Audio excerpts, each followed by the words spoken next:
नमस्कार दोस्तों, life high education class में आपसे स्वागत है।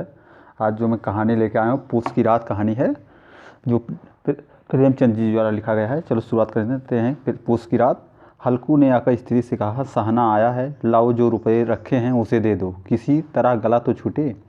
मुन्नी झाड़ू लगा रही थी, पीछे फिरकर बोली, 3 ही तो रुपए हैं, दे दोगे तो कंबल कहाँ से आवेगा। माघ पूस की रात हार में कैसे कटेगी। उससे कहा, 2 फसल पर रुपए दे देंगे, अभी नहीं है। हल्कू एक क्षण अनिश्चित दशा में खड़ा रहा। पूस फिर पर आ गया। कंबल के बिना हार में रात को वह किसी तरह नहीं जा सकता। मगर सहना मानेगा नहीं, घुड़कियाँ जमावेगा, गालियाँ देगा, बला से जाड़ो मरेंगे, बला सिर से टल जाएगी। यह सोचता हुआ वह अपना भारी भरकम ढील लिए जो उसके नाम की झूठ सिद्ध करता था, स्त्री के समीप आ गया और खुशामद करके बोला, ला दे दे, गला तो छूटे, कम्बल के लिए कोई दूसरा उपाय सोचूंगा। मुन्नी उसके पास से दूर हट गई और आंखें तड़ेरती हुई बोली, कर चुकी दूसरा उपाय, जरा सुनो कौन उपाय करोगे। कोई खैरात देगा कम्बल, ना जाने कितनी बाकी है जो किसी तरह चुकाने ही नहीं आती। मैं कहती हूँ तुम क्यों नहीं खेती छोड़ देते, मर मर के काम करो, उपज हो तो बाकी दे दो। चलो छुट्टी हुई, बाकी चुकाने के लिए ही तो हमारा जन्म हुआ है। पेट के लिए मजदूरी करो, ऐसी खेती से बाज आए मैं रुपए ना दूंगी। हल्कू उदास होकर बोला, तो क्या गाली खाऊं। मुन्नी ने तरफ कर कहा, गाली क्यों देगा, क्या उसका राज है। मगर यह कहने के साथ ही उसकी तनी हुई भौहें ढीली पड़ गई। हल्कू के उस वाक्य में जो कठोर सत्य था, वह मानो एक भीषण जंतु की भांति उसे घूर रहा था। उसने जाकर आले पर से रुपए निकाले और लाकर हल्कू के हाथ पर रख दिए। फिर बोली, तुम छोड़ दो अब की से खेती, मजूरी में सुख से एक रोटी खाने को मिलेगी, किसी की धौंस तो नहीं रहेगी। अच्छी खेती है, मजूरी करके लाओ, वह भी उसी में झोंक दो, उस पर से धौंस है। हल्कू ने रुपए लिए और इस तरह बाहर चला मानो अपना हृदय निकाल कर देने जा रहा हो। उसने मजूरी से एक एक पैसा काट कपट कर 3 रुपये कम्बल के लिए जमा किए थे। वह आज निकले जा रहे थे। एक एक पग के साथ उसका मस्तक अपनी दीनता के भार से दबा जा रहा था। पूस की अंधेरी रात, आकाश पर तारे ठिठुरते हुए मालूम होते थे। हल्कू अपने खेत के किनारे ऊख के पत्तों की एक छतरी के नीचे बांस के खटोले पर अपनी पुरानी गाड़ी की चादर ओढ़े काँप रहा था। खाट के नीचे उसका सगी कुत्ता जबरा पेट में मुंह डाले सर्दी में कू कू कर रहा था। दोनों में से एक को भी नींद न आती थी। हल्कू ने घुटनियाँ को गर्दन में चिपकाते हुए कहा, क्यों जबरा जाड़ा लगता है, कहता तो था घर में पुआल पर लेट रहा, तो यहाँ क्या लेने आए थे। अब खाओ ठंड, मैं क्या करूँ, जानते थे मैं यहाँ हलवा पूड़ी खाने आ रहा हूँ। दौड़े दौड़े आगे चले आए, अब रो रानी के नाम को।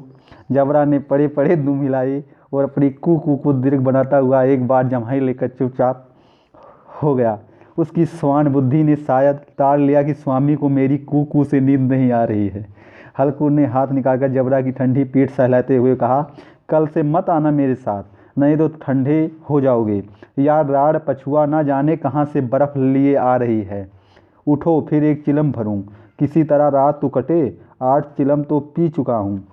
यह खेती का मज़ा है। और एक एक भगवान ऐसे पड़े हैं जिनके पास जाड़ा जाए तो गर्मी से घबरा कर भागे। मोटे मोटे गद्दे, लिफाफ, कम्बल, मजाल है कि जाड़े का गुजर हो जाए। तकदीर की खूबी, मजदूरी हम करें, मज़ा दूसरे लूटें। हल्कू उठा और गड्ढे में से जरा सी आम निकालकर चिलम भरी। जबरा भी आम उठ बैठा। हल्कू ने चिलम पीते हुए कहा, पिएगा चिलम, जाड़ा तो क्या जाता है, जरा मन बहल जाता है। जबरा ने उसके मुंह की ओर प्रेम से छलकती हुई आंखों से देखा। हल्कू आज और जाड़ा खा ले, कल से मैं यहाँ पुआल बिछा दूंगा, उसी में घुसकर बैठना, तब जाड़ा ना लगेगा। जबरा ने अगले पंजे उसकी घुटनियों पर रख दिए और उसकी मुंह के पास अपना मुंह ले गया।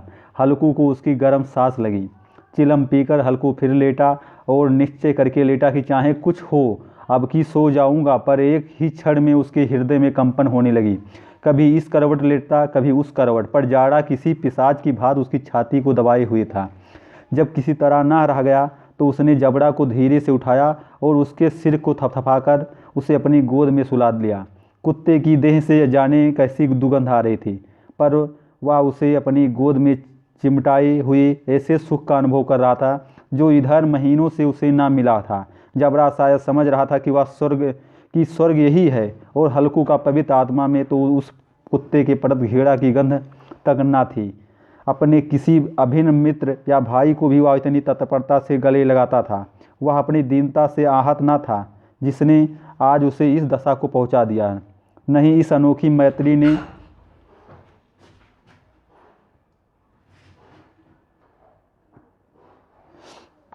नहीं तो इस अनोखी मैत्री ने जैसे उसकी आत्मा के सब द्वार खोल दिए थे। उसका एक एक अणु प्रकाश से चमक रहा था। सासा जबरा ने किसी जानवर की आहट पाई। इस विशेष आत्मीय में ने उसने एक नई स्फूर्ति पैदा कर दी थी जो हवा के ठंडे झोंकों को तुच्छ समझती थी। वह छपट कर उठा और छतरी के बाहर भूखने लगा। हल्कू ने उसे कई बार चुमचुमका कर बुलाया पर वह उसके पास ना गया। हार में चारों तरफ दौड़ दौड़ कर भूखता रहा। एक क्षण के लिए भी आ जाता तो तुरंत ही फिर दौड़ता। कर्तव्य उसके हृदय में अरमान की भात उछल रहा था। 1 घंटा और गुजर गया। रात ने शीत को हवा में धधकाना शुरू किया।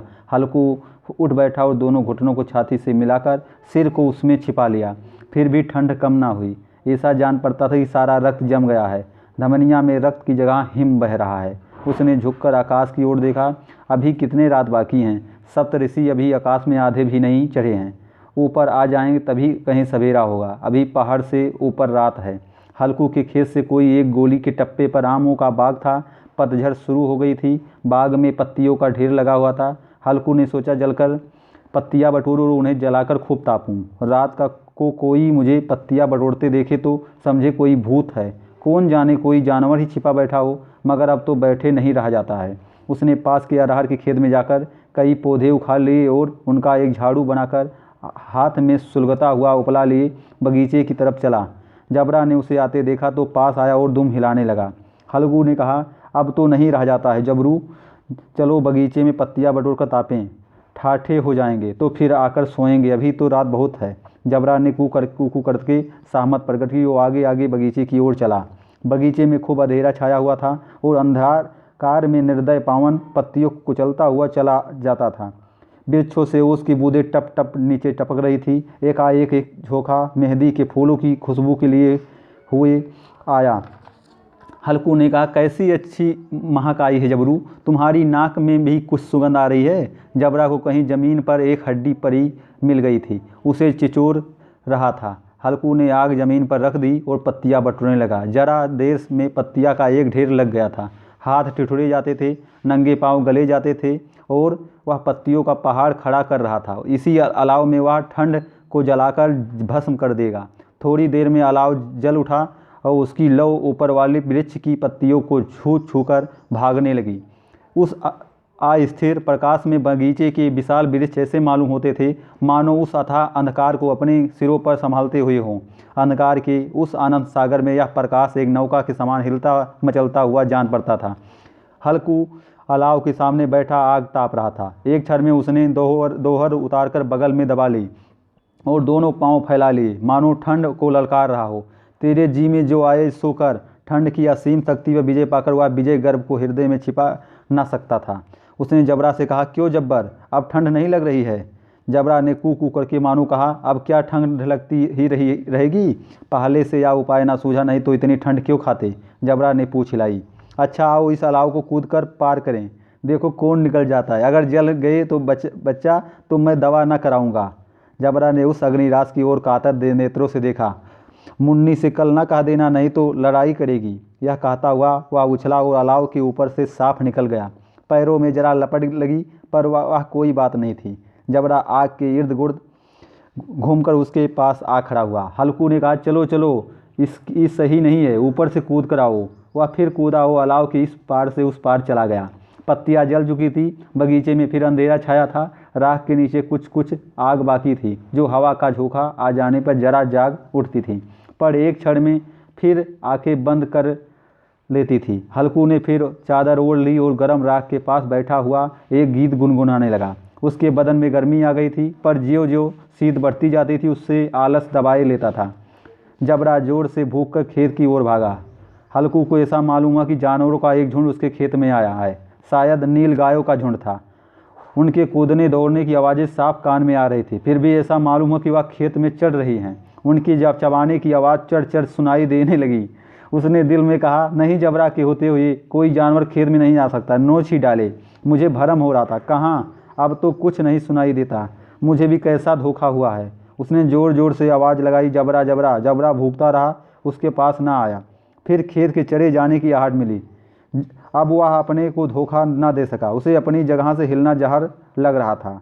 कैसा दंदाया बैठा था। इस जाड़े पाले में खेत में जाना, जानवरों के पीछे दौड़ना आसूझ जान पड़ता है। वह अपनी जगह से ना हिला। उसने ज़ोर ज़ोर से आवाज़ लगाई, हिलो हिलो हिलो। जबरा फिर भूख उठा। जानवर खेत चर रहे थे, फसल तैयार है, कैसी अच्छी खेती थी, पर ये दुष्ट जानवर उसका सर्वनाश किए डालते हैं।